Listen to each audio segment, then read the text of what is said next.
Magandang araw po mga kabarya. Ang tatalakayin po natin sa araw na to ay yung barya na nabili ko lately lang sa Bangko Sentral na People Power Revolution Commemorative Coin. Sa BSP Store makikita natin na nagkahalaga lamang ito ng 10 peso po. Itong isang package niya na ganito. Hindi ako sure kung blister pack yung tawag dito. Pero napakaganda pa rin naman yung packaging niya. Okay? So 10 peso lang po yung kanyang halaga. Sa loob meron siyang literature. Andito yung yung event na nangyari noong February 22, 25, 1986. Yun yung EDSA Revolution. Okay, nandito yung kanyang specification, pure nickel, diameter, weight, and kanyang face value na 10 peso. And then titingnan natin yung details ng barya. Ito po yun siya, meron akong natanggal para ma-focus natin. Sa harapan ng barya, makikita natin People Power Revolution, Philippines, February 22, 25, 1986. Andyan din yung mga tao, yung nagprotesta, may dalang bandila, may dala pang Santo Niño, at yung mga madre, hinarangan yung tangke ng mga sundalo. Napaka-famous ng photo na yan dahil yan yung turning point ng event. Yung hindi na sinunod ng mga sundalo ang kanilang Commander-in-Chief na si President Ferdinand Marcos Sr. So yan na yung turning point talaga ng EDSA.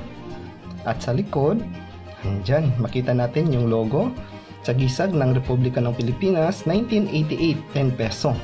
1988 siya ginawa, pero yung EDSA nangyari 2 years before. Ayan na, 1986. So after 2 years saka pa ginawa yung baryang ito ng Bangko Sentral to commemorate that event. And kung titingnan natin dito sa specification niya, unfortunately, wala ditong binanggit ng quantity. Ayan. Hindi natin alam ilang piraso yung ginawa ng Bangko Sentral. Kaya, kailangan pa nating i-check online sa Numista website. Dito makikita natin na yung baryang ito ay umabot pala ng 2 million pieces. Napakarami.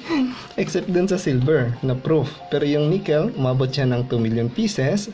Kaya siguro until now, nakikita natin, meron pa ring stock yung Bangko Sentral ng baryang ito. So imagine, since 1988, ano na tayo, 2022, so meron pa rin silang stock. But sooner or later, mauubos na po yan. Kaya much better po, mag-avail na tayo habang mura pa talaga siya. Kasi hindi natin alam, anytime soon, mauubos din yan.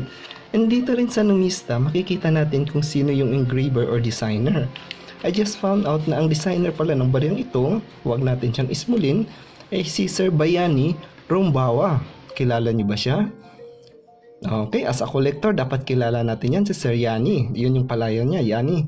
Si Sir Yani, yung first Filipino official engraver ng BSP. O kaya natawag din siya na Father of Philippine Coins. Alamat, original na alamat.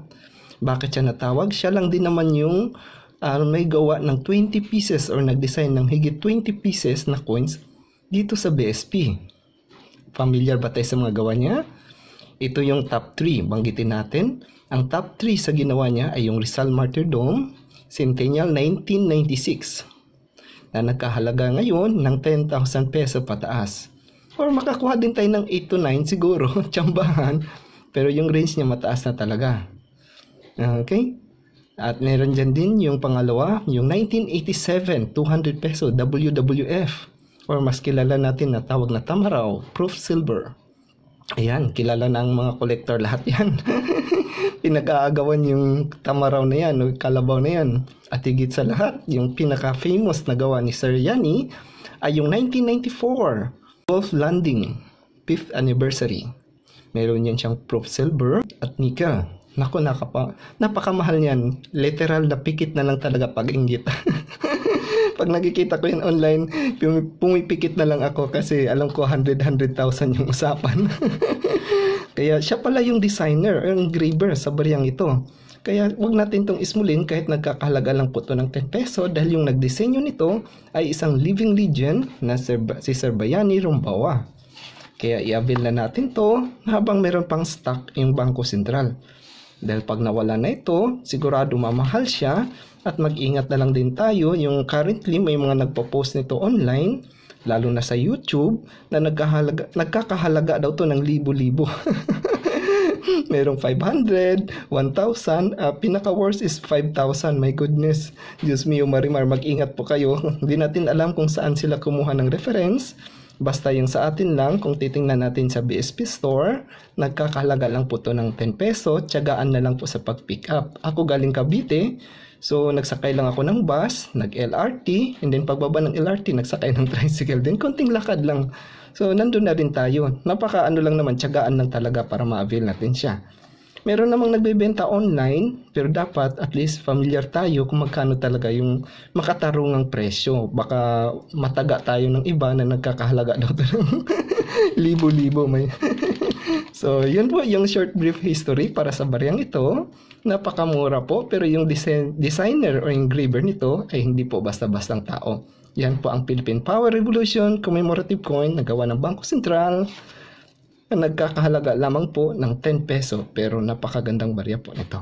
Magandang araw po mga kabarya, happy hunting!